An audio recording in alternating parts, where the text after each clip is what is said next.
Bien, donc bonjour tout le monde, on est le vendredi 19 mai 2023, séance numéro 2 sur pour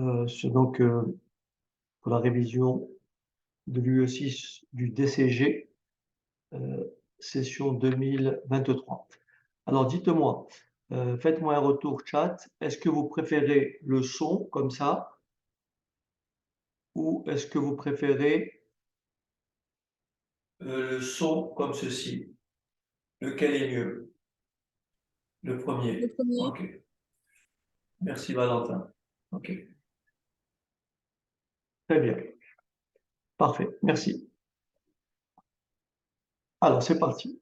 Donc, hier, j'avais posté, je vous rappelle un peu le schéma. Euh, Hier, j'avais posté donc une balance d'une entreprise dont le nom, peu importe.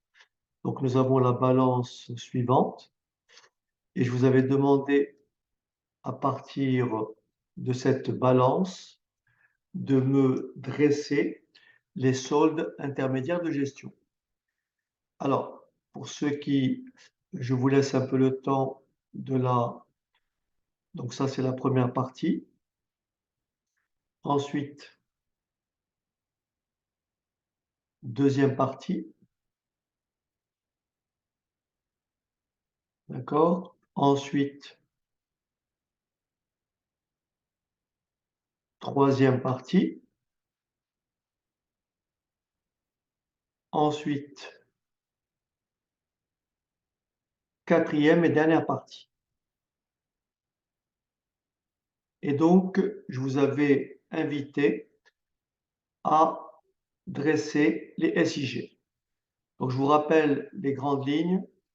Marge commerciale, valeur ajoutée, ensuite EBE, ensuite résultat d'exploitation, ensuite résultat courant avant impôt et ensuite résultat net. Est-ce que ça va?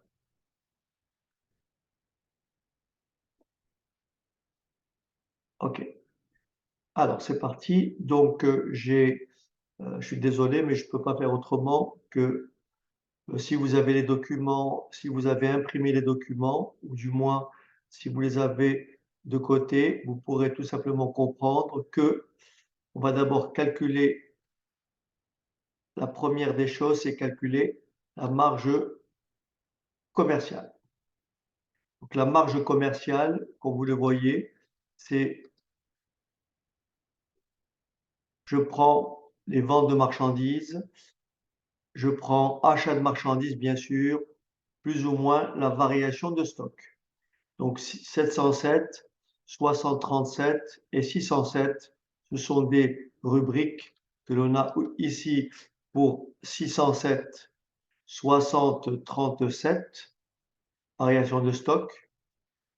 Et ensuite, achat de marchandises pour 707, vente de marchandises pour 707, 900 000. Ce qui me donne donc une marge commerciale égale à 900 000 moins 610 000 moins 20 000, soit une marge commerciale de 270 000. Est-ce que ça va?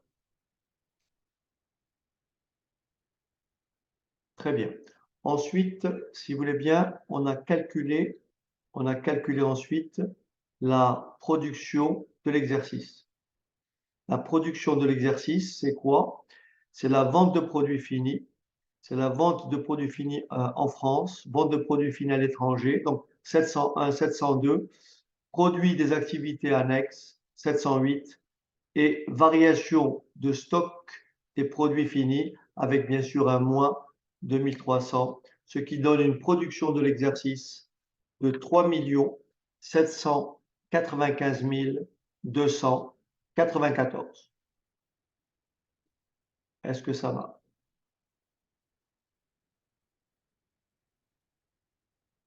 Très bien. Ensuite, on va passer à la rubrique suivante, c'est calculer ce qu'on appelle la consommation en provenance des tiers afin de pouvoir calculer la valeur ajoutée.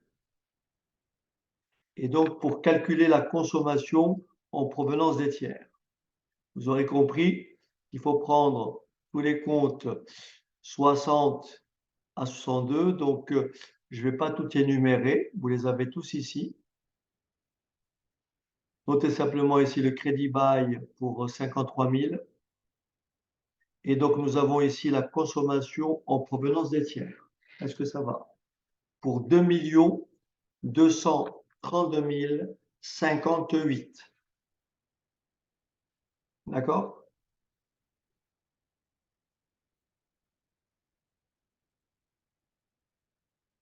Très bien, pas de problème. Voilà, production en provenance, voilà, production de l'exercice. OK,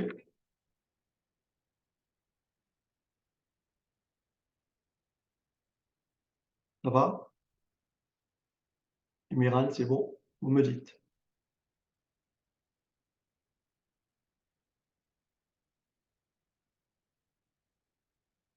OK. Donc ici, on a dit consommation en provenance des tiers. Et maintenant, on va pouvoir calculer ce qu'on appelle la valeur ajoutée. Alors, la valeur ajoutée, ça va être quoi? Ça va être la marge commerciale plus la production de l'exercice moins la consommation en provenance des tiers, ce qui me donne une valeur ajoutée de 1 833 236. Alors, je rappelle juste que cet exercice, donc il faut bien sûr restituer le copyright, cet exercice est tiré du Nathan. OK?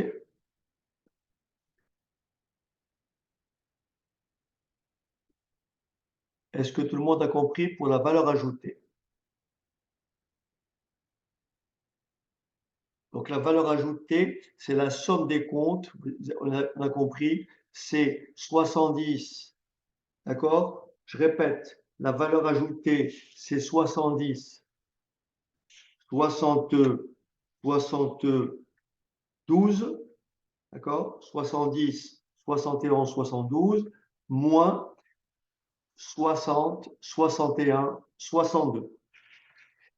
Et on va passer maintenant à l'EBE, à laquelle on rajoutera du 73 et du 74 et du 63 et 64. Donc EBE, 70 à 74 moins 60 à 64. Pour calculer l'EBE, qu'est-ce qu'il nous faut? Donc,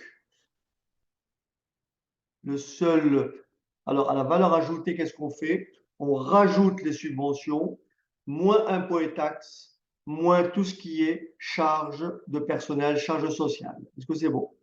Donc subventions, impôts et taxes, salaire, cotisation URSSAF, cotisation caisse de retraite, tout ça, c'est le compte 64. Est-ce que ça va? Et donc, ça me donne une valeur, un excédent brut d'exploitation de 1 46 886. Est-ce que ça va?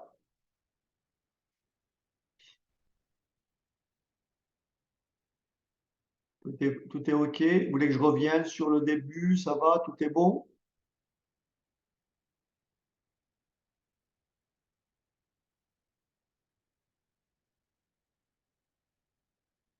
OK. Alors, on continue. Une fois qu'on a trouvé le BE, qu'est-ce qu'on va rechercher?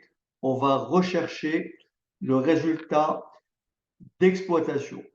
Et pour ça, rappelez-vous, on va rajouter tous les comptes jusqu'à 75, sauf le 755 et le 655, qui correspond de façon précise à ce qu'on appelle la quote-part de résultats sur opération faite en commun. Lorsqu'une entreprise donc, a des participations dans une autre entreprise, donc soit c'est un bénéfice 755, soit c'est une perte 655, mais ça n'intervient pas dans le résultat d'exploitation. On le verra après dans l'exceptionnel. Alors, on passe maintenant au résultat d'exploitation. Alors, j'ai dit une bêtise. J'ai dit une bêtise. Effectivement, dans le résultat d'exploitation, il faut rajouter, donc ici, comme on a expliqué, alors,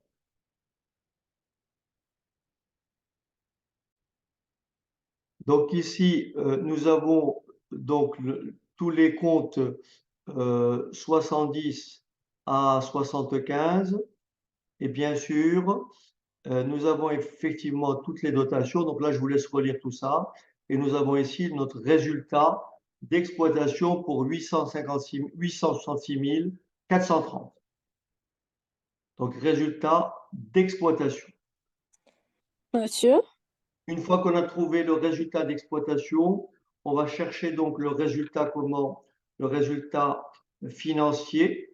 Et ensuite, on va calculer ce qu'on appelle le résultat courant avant impôt. Alors, pour le résultat financier, il suffit de regarder donc tout ce qui est produits financiers et charges financières.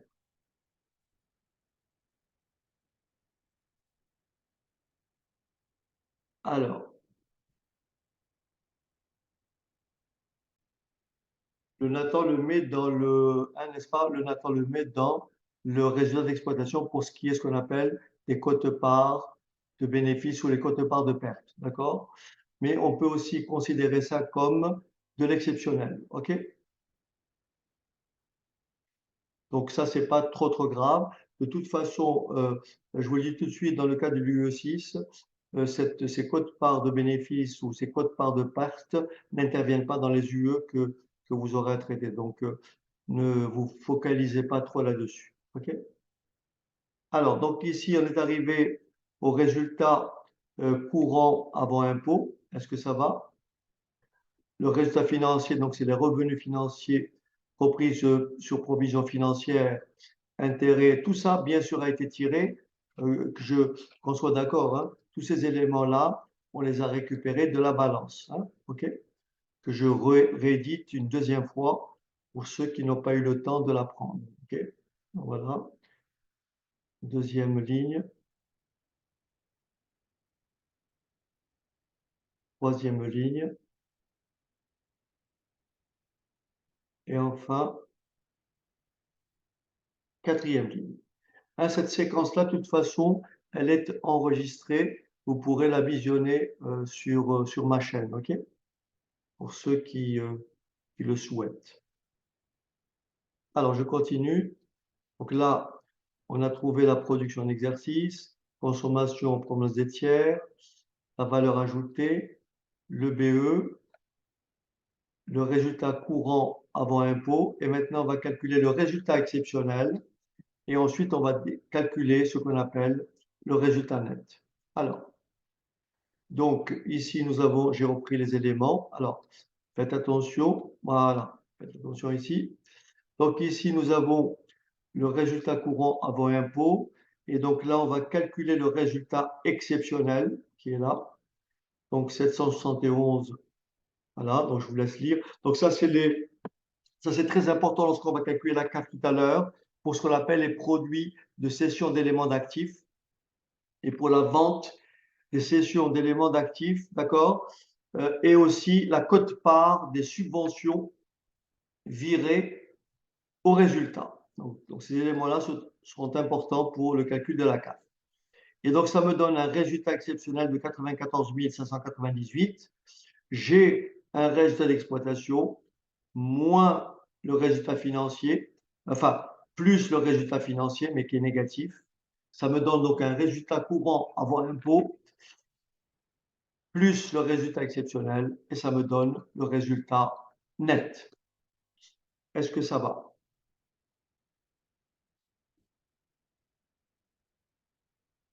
Est-ce que tout le monde est OK? Je peux poursuivre? Très bien. Alors, maintenant, ici, j'ai fait une récap de tout ce qu'on vient de donner. Donc, marge commerciale, valeur ajoutée, EBE, résultat d'exploitation, résultat courant avant impôt, résultat net. Est-ce que ça va? Donc maintenant, si vous permettez, on va calculer la CAF, on va calculer la CAF, d'accord? On va calculer la CAF à l'aide de deux méthodes, la méthode soustractive et la méthode additive. Est-ce que c'est bon?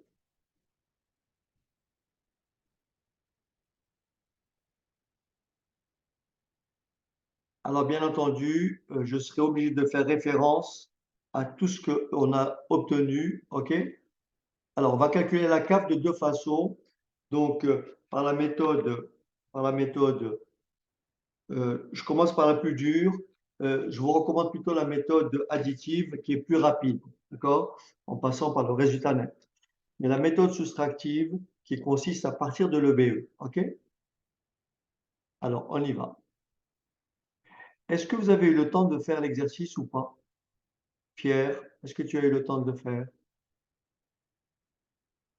Lucia. OK. Et très bien. Et tu as trouvé une CAF égale à combien, Pierre? Tu as trouvé une CAF égale à combien? Que je vérifie.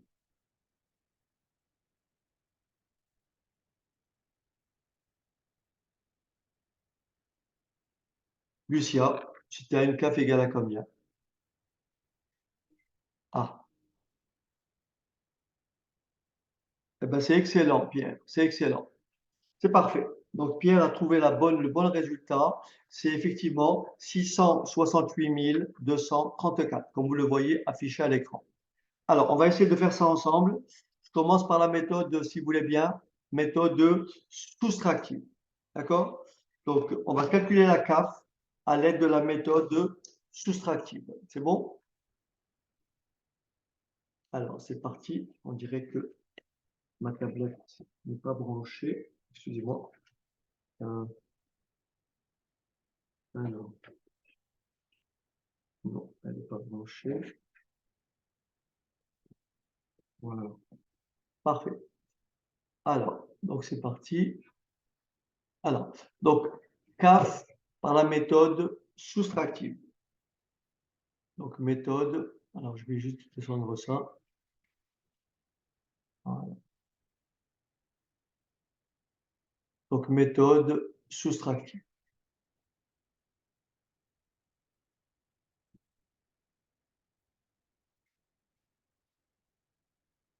Alors, on part de l'EBE. Alors, EBE, on a dit qu'il est égal à, on vient de trouver 1 46 886. Rappelez-vous, la CAF, ce sont tous les produits encaissables et les charges décaissables. D'accord? On part donc de l'EBE et on va rajouter tout ce qui est encaissable. Donc, plus autres produits. Plus autres produits.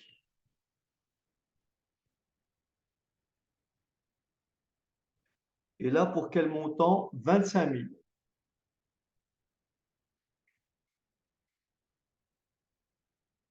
Moins autre charge. Moins autre charge. Et ceci pour 80 000. Ensuite, plus produits financiers. Plus produits financiers. Et ce pour 4 650. D'accord? Et ce pour 4 650. Ensuite, moins charges financières. Moins charges financières. Et ce pour 36 800. Ensuite, plus produits, alors c'est ça, plus produits exceptionnel plus produit exceptionnel sur opération de gestion. Ne pas confondre avec sur opération de capital. Là, non. Donc, production exceptionnelle sur opération de gestion. Et ça pour 12 000. Ensuite, moins charge exceptionnelle, toujours sur opération de gestion. Charge exceptionnelle sur opération de gestion. Et ça pour un montant de 402. À ça, on va retrancher moins la participation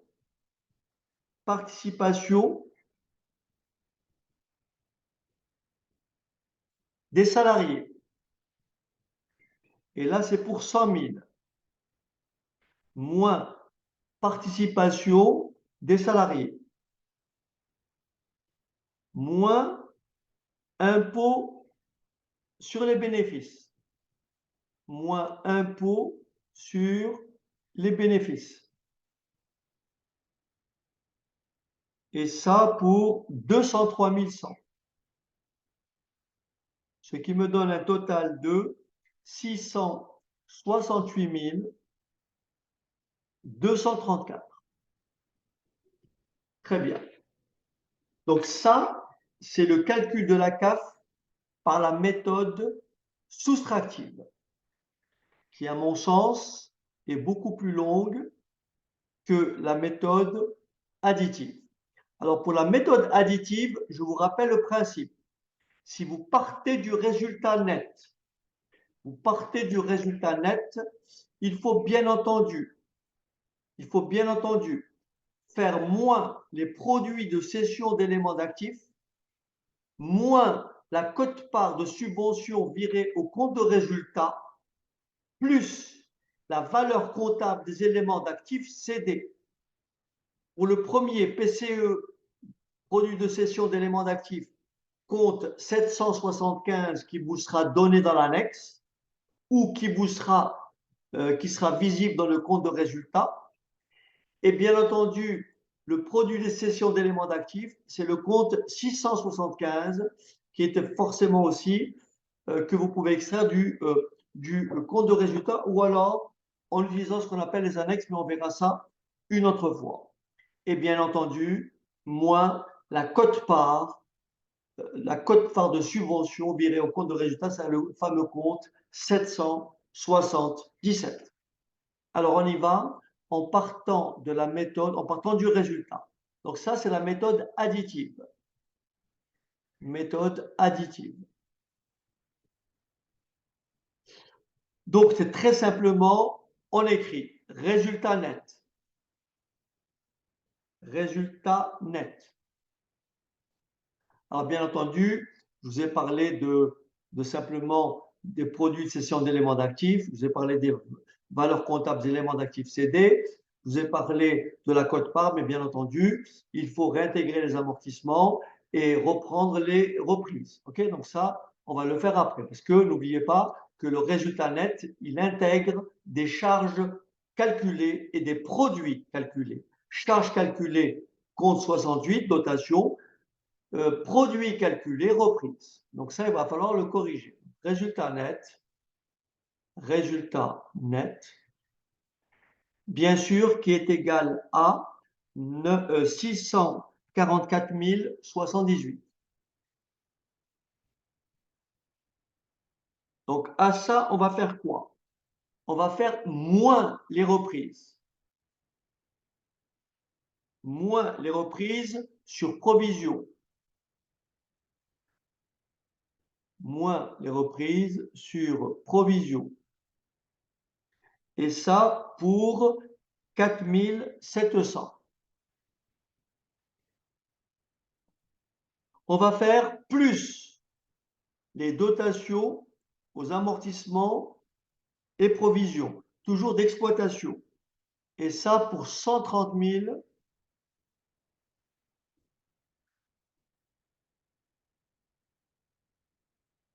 Oui, c'est-à-dire que dans le compte de résultat, on a saisi moins le compte 68 et plus le compte 78. Donc là, on corrige en faisant moins les reprises et plus les dotations. OK, Miran? OK.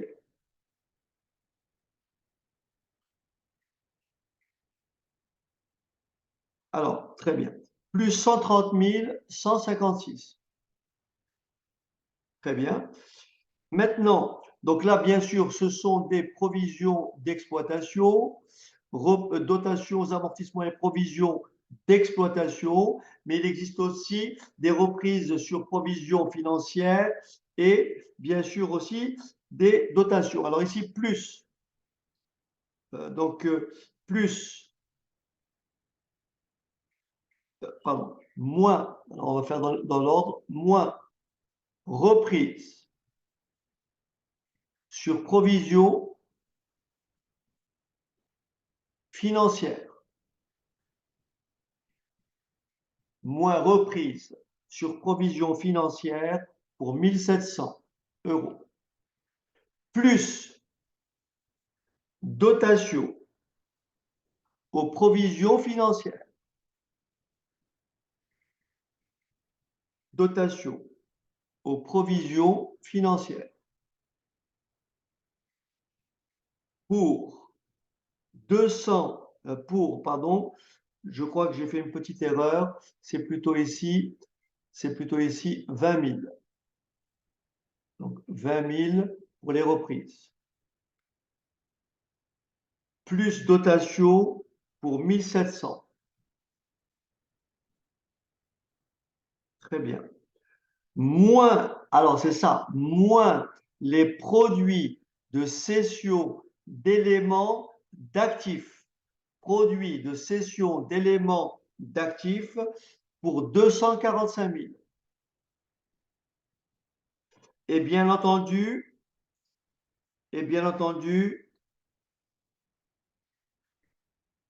moins reprise sur provision exceptionnelle. Moins reprise sur provision exceptionnelle. Et ce pour 8 000. Plus la valeur comptable des éléments d'actifs cédés, plus la valeur comptable des éléments d'actifs cédés. Ici, c'est le compte 775 pour les produits de cession et bien sûr ici la BNC pour 675. Et là, pour le montant égal à 190 000. Très bien. Ensuite, le fameux compte 777 moins quote-part,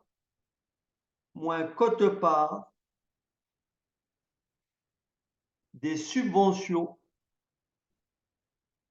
virées au compte du résultat, virées au résultat, tout simplement. Et le montant est de 40 000. Enfin, plus dotation aux provisions exceptionnelles.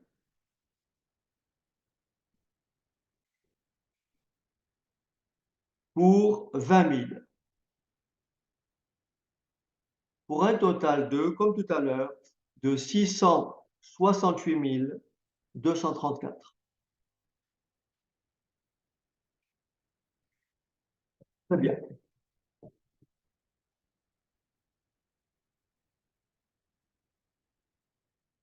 Alors, dans cette partie-là maintenant, est-ce que vous avez des questions?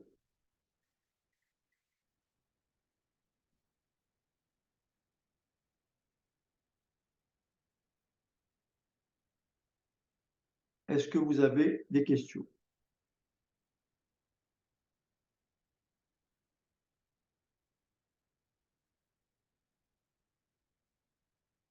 OK.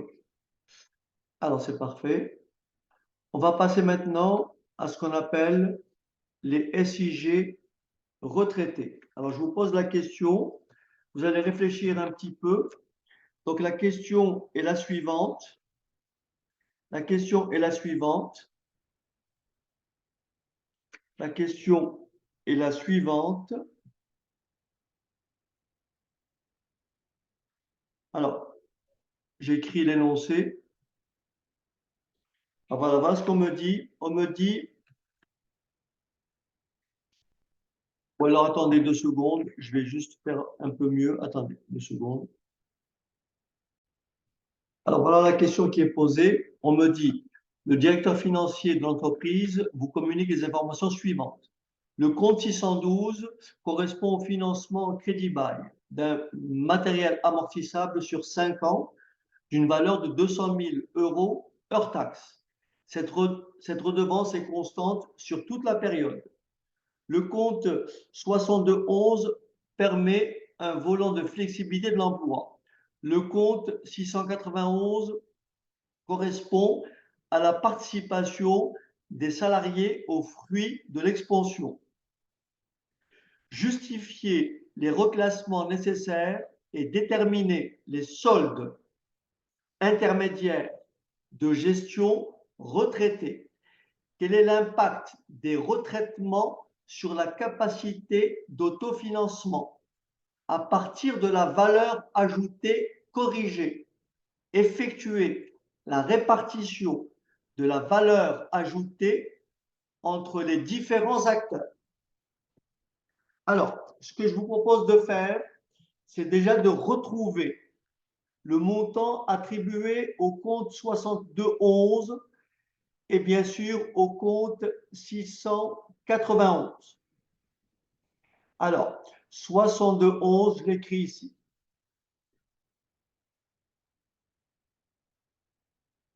Et 691. Et bien sûr, vous avez ici le 612, c'est le crédit bail. Très bien. Alors, si je retourne sur... Alors, bien sûr, la CAF, on vient de la calculer. La CAF, on vient de la calculer. Et la CAF était égale à... elle était égale à 644 078. D'accord? Mais avant de calculer, avant de voir l'impact sur la CAF, on me demande d'effectuer ce qu'on appelle des retraitements ou des reclassements nécessaires. Alors, un reclassement, c'est simplement déplacer un compte vers un autre compte. Un retraitement, c'est des éléments qui sont hors bilan. Est-ce que c'est bon? Donc, en fait, on va déplacer le 612, on va déplacer le 71 et on va déplacer le 691. Est-ce que vous me suivez?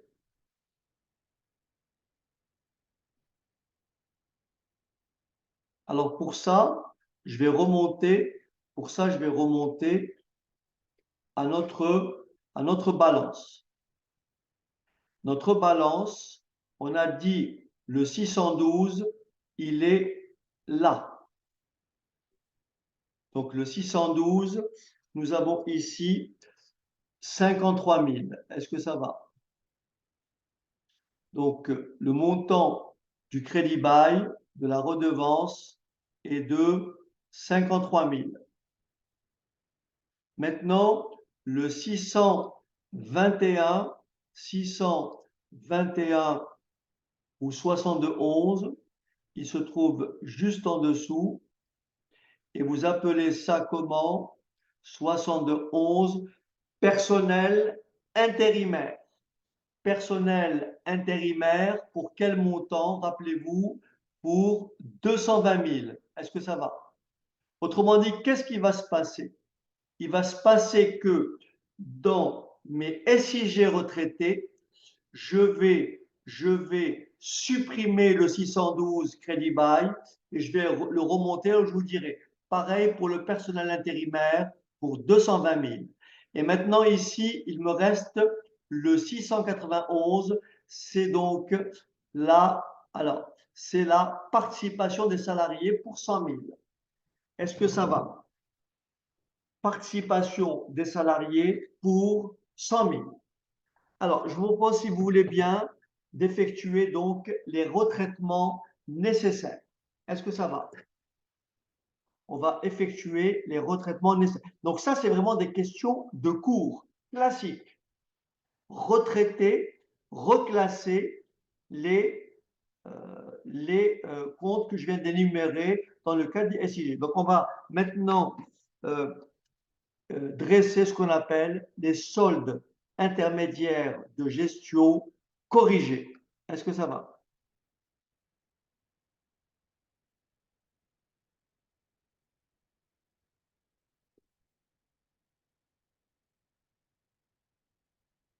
Alors on y va. On commence.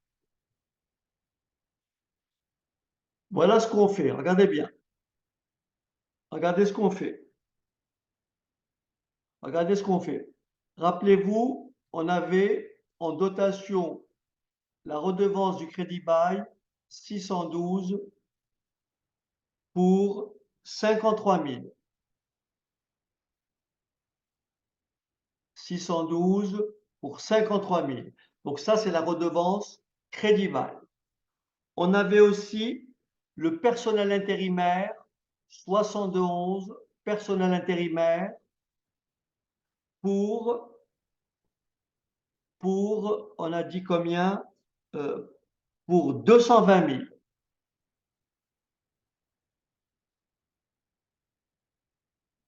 Et on avait ce qu'on appelle la participation des salariés, donc le compte 691, la participation pour 100 000. Donc, on va reclasser ces montants. Et bien entendu, ça va modifier la valeur ajoutée, ça va modifier tous les éléments, mais ça ne modifiera pas le résultat net. Ouais, vous avez compris, puisqu'on va simplement faire des réajustements. Est-ce que c'est bon? Donc, voilà comment déjà, on va commencer par le crédit bail. Rappelez-vous, que dit l'énoncé? On vous dit que le crédit bail, on vous dit que le crédit bail correspond donc à une valeur de 200 000 euros. Et il est amortissable sur 5 ans. Vous me suivez ou pas? 200 000 euros amortissable sur 5 ans. Ce qui veut dire que ma dotation annuelle, c'est 200 000 divisé par 5. Ce qui me fait tout simplement 40 000. Est-ce que ça va?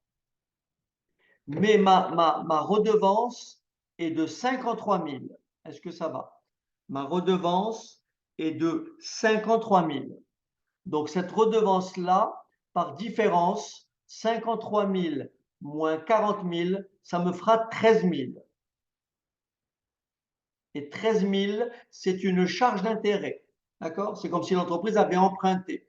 Est-ce que ça va? Donc voilà comment on va reclasser. Alors, je commence par la consommation en provenance des tiers. Regardez ce qui va modifier les SIG. Conso en provenance des tiers.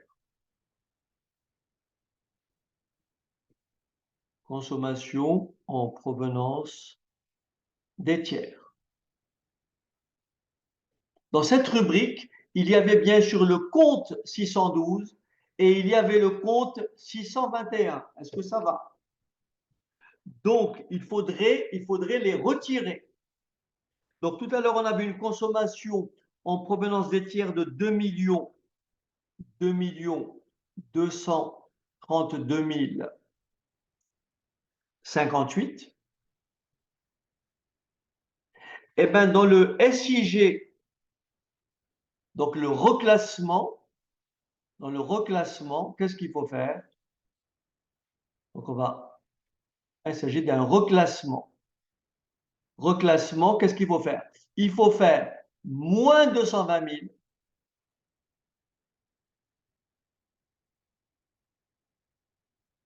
C'est-à-dire, il faut retirer le personnel intérimaire de la consommation en provenance des tiers. Et on va le descendre dans le charge de personnel. Est-ce que vous m'avez compris? Donc, il faut faire moins 220 000. Et bien sûr, il faut retirer les 53 000. Il faut retirer la redevance du crédit bail. Est-ce que ça va? Donc, ce qui veut dire que la consommation en provenance des tiers, le nouveau solde sera de 1 959 058. Est-ce que vous me suivez jusque-là? Je répète, vous retirez de la consommation en provenance des tiers, vous retirez ce qu'on appelle le personnel intérimaire et vous retirez la redevance. Et je vais vous le dire tout de suite, Harley. Je vais vous dire où elle va. D'accord? La redevance, elle est dispatchée en deux. D'accord? Je vais vous le dire tout de suite. Alors, c'est parti. Je descends. Et ici, vous avez tout en bas, n'est-ce pas? Vous avez tout en bas, charge de personnel. Charge de personnel. Charge de personnel. Et donc là, j'ai retiré 220 000, je rajoute plus 220 000. Est-ce que ça va? D'accord? Donc là, c'est réglé. J'ai reclassé les 220 000 que j'ai retirés ici et que j'ai mis dans charge de personnel. Est-ce que ça va?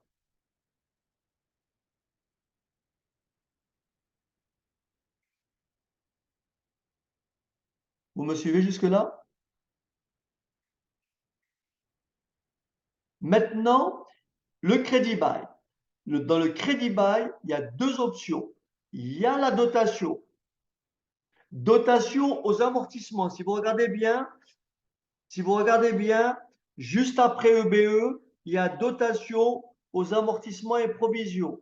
Dotation aux amortissements et provisions. Je ne vous refais pas tous les sigles. Hein. Juste après EBE, il y a dotation aux amortissements et provisions. Et là, il faut rajouter plus 40 000. Plus 40 000 de cette dotation liée au crédit bail. C'est comme si l'entreprise avait été propriétaire. Donc, elle pratique l'amortissement. Donc, plus 40 000. Il me reste à reclasser les 13 000. Eh bien, les 13 000, si vous regardez bien, vous avez en bas charge financière, charge financière,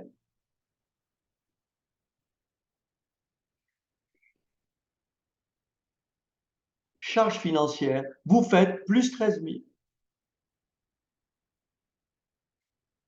Et c'est terminé. Est-ce que ça va?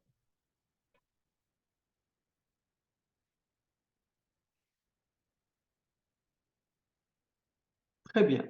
Maintenant, la question est celle-ci. Quel est l'impact? Quel est l'impact des retraitements? Voyez, quel est l'impact? Quel est l'impact des retraitements sur la capacité d'autofinancement? Voilà ce qu'on peut dire. La capacité d'autofinancement est augmentée de la dotation aux amortissements du bien financé par crédit bail. D'accord? Puisque dans l'ancienne CAF, le 612 était une charge décaissable, d'accord? Mais le 612 a été retiré et remplacé par 40 000, qui est une dotation, donc une charge qui est comment? Calculée, donc il faut la réintégrer. Donc la CAF corrigée, c'est quoi? La CAF corrigée, la CAF corrigée est égale à la CAF calculée précédemment, 668 234, auquel il faut rajouter la dotation de 40 000. Est-ce que ça va?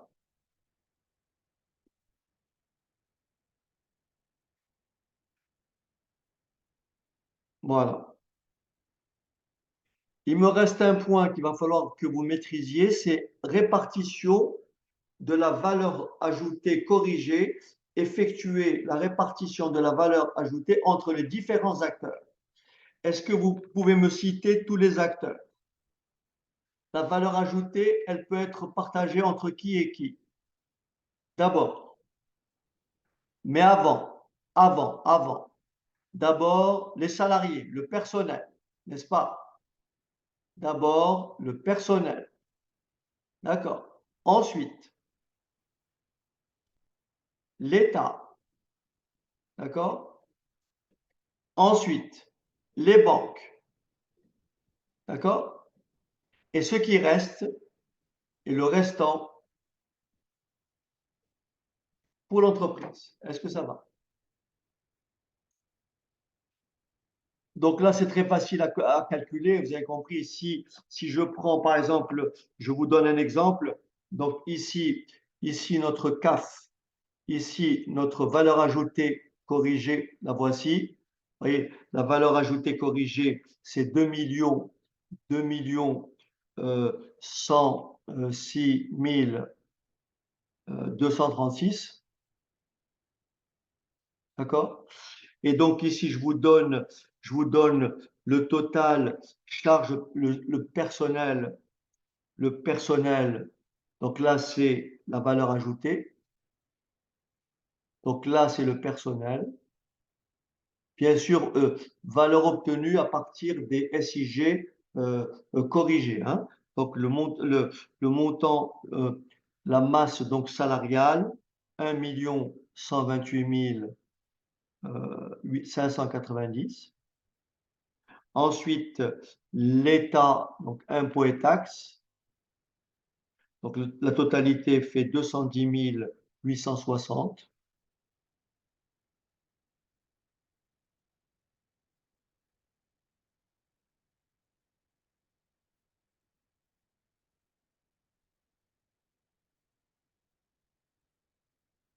Ah, bien vu. Merci, Émilie. J'ai oublié effectivement pour la. Merci de me le rappeler. Rappelez-vous, on avait parlé de la participation des salariés.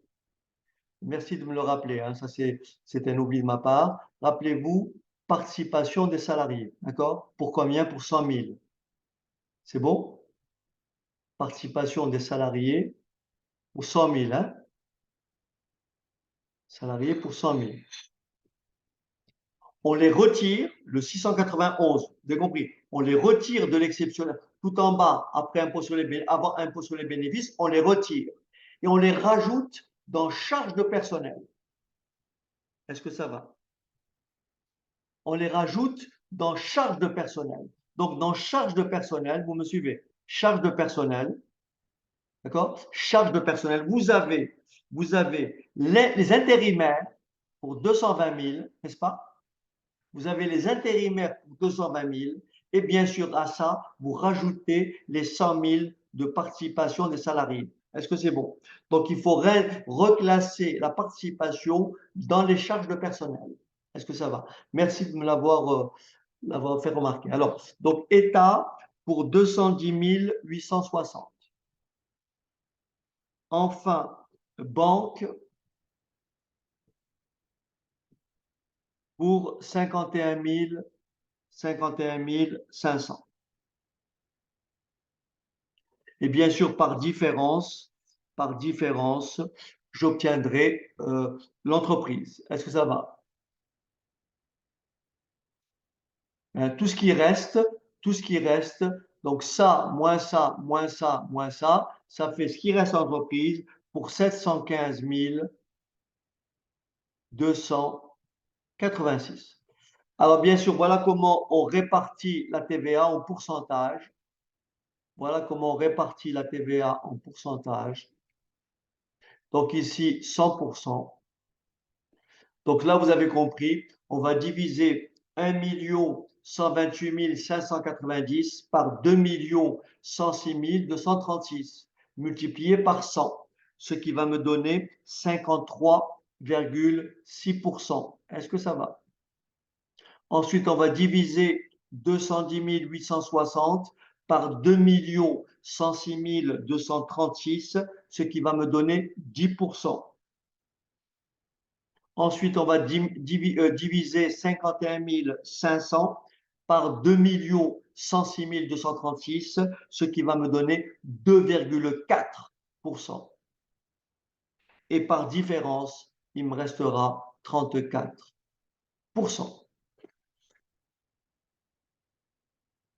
Voilà. Est-ce que vous avez des questions?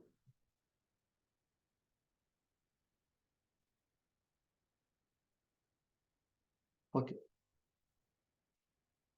Eh bien, chers amis, il ne me reste plus qu'à vous dire bonne soirée et à demain pour le bilan fonctionnel.